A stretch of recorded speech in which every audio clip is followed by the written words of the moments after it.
Khader committee റിപ്പോർട്ടിന്റെ അടിസ്ഥാനത്തിലുള്ള വിദ്യാഭ്യാസ നവീകരണങ്ങളുമായി സംസ്ഥാന സർക്കാർ മുന്നോട്ട്. പ്രതിപക്ഷ സംഘടനകളുടെ എതിർപ്പിനിടയിലും ഖാദർ കമ്മിറ്റി റിപ്പോർട്ടിന്റെ അടിസ്ഥാനത്തിലുള്ള സ്കൂൾ ഏകീകരണവുമായാണ് സംസ്ഥാന സർക്കാർ മുന്നോട്ടു പോകുന്നത്.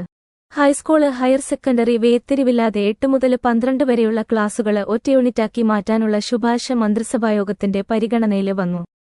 സ്കൂള് ഏകീകരണത്തിനുള്ള മന്ത്രിസഭാകുറിപ്പ് പൊതുവിദ്യാഭ്യാസ വകുപ്പ് തയ്യാറാക്കി നൽകിയിരുന്നെങ്കിലും ഖാദർ കമ്മിറ്റി റിപ്പോർട്ടിന്റെ പകർപ്പ് മന്ത്രിസഭാംഗങ്ങൾക്ക് ലഭിച്ചത് ബുധനാഴ്ച രാവിലെയായിരുന്നു.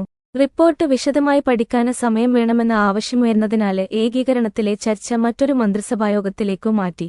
സ്കൂള് സമയമാറ്റം ഖാദർ കമ്മിറ്റി ശുപാർശ ചെയ്തിട്ടുണ്ടെങ്കിലും വിവാദഭാഗം ഒഴിവാക്കി ഏകീകരണം നടപ്പാക്കാനാണ് മന്ത്രിസഭയിലെ ധാരണ. 9 മുതൽ 12 വരെയുള്ള ക്ലാസുകൾ ഉൾപ്പെടുത്തിയുള്ള സെക്കൻഡറിയാണ് കേന്ദ്ര വിദ്യാഭ്യാസ ഘടന.